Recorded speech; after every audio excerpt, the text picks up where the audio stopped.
अपनी बात शुरू करता हूँ, एक शेर के साथ शुरू करता हूँ कि दुनिया को सुनाई दे, जो दुनिया को सुनाई दे उसे कहते हैं खामोशी। जो आँखों में दिखाई दे, जो आँखों में दिखाई दे उसे तूफान कहते हैं। और मेरे अंदर से एक एक करके सब कुछ हो गया रुखसत।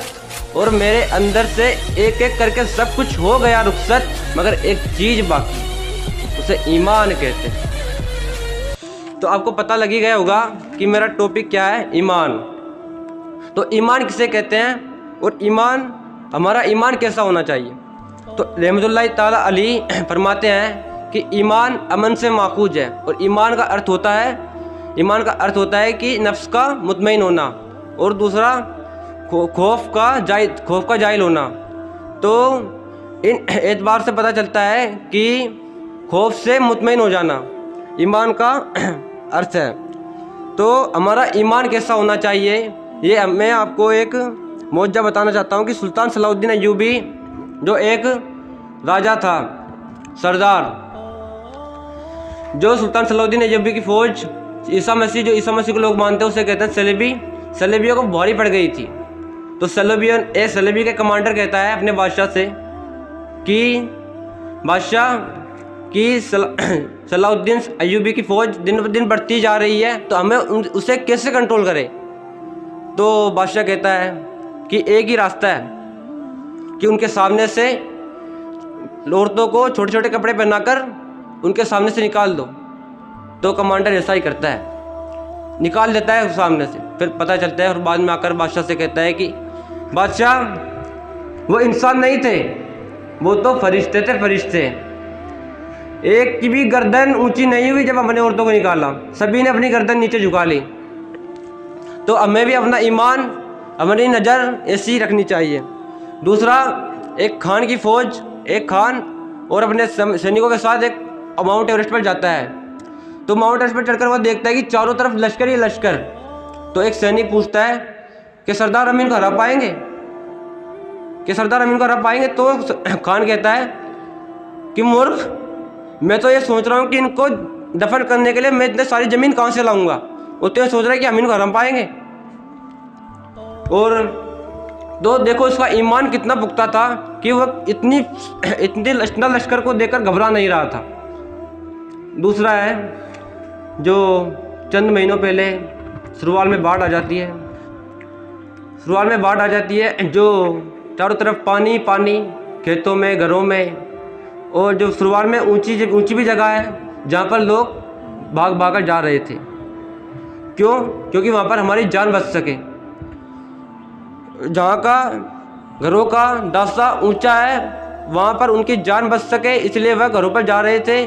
तो हमें भी हमारा ईमान दासे की तरह ऊंचा ही रखना चाहिए, नीचा नहीं, तो ताकि हम किसी का शिकार ना हुए। अगर हमारा ईमान नीचा होगा तो हम किसी का शिकार होंगे, जैसे शुरुआत के बाद लोग पानी का शिकार हुए थे। तो एक आगे मैं बात बढ़ाता हूँ, एक कमज़ोर ईमान वाले व्यक्ति का वाक्य बताना चाहता हूँ कि एक ज़माने में एक दरख्त को लोग पूजने लगे। तो वहाँ पर एक शख्स ऐसा भी रहता था जो अल्लाह ताला को मानने वाला था, खूब नमाज़ें पढ़ता था। तो जब उसको यह बात पता लगी कि तुम्हारे यहाँ पर लोग दरख्त को पूजने लग गए हैं, तो उसने सोचा, उसके दिल में वसवसा जगा, उसकी तौहीद की उम्मीद जगी।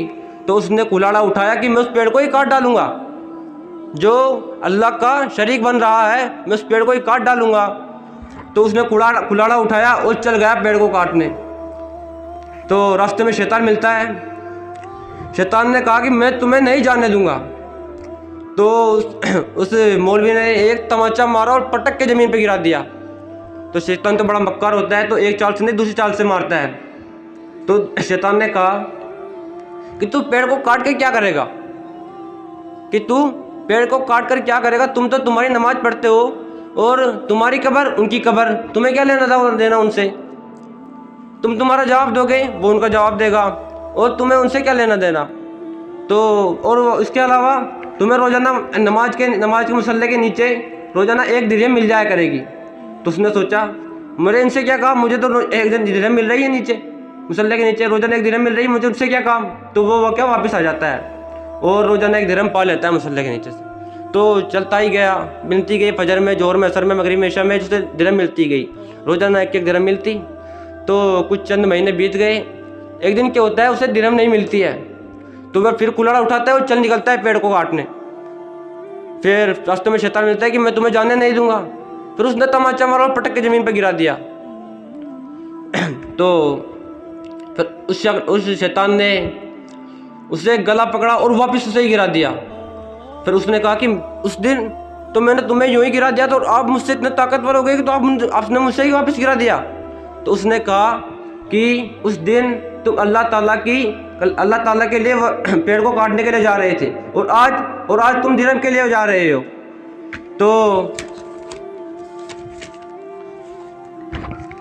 तो जब अमल में खुलूस नहीं होता तो अमल में अमल नहीं होता।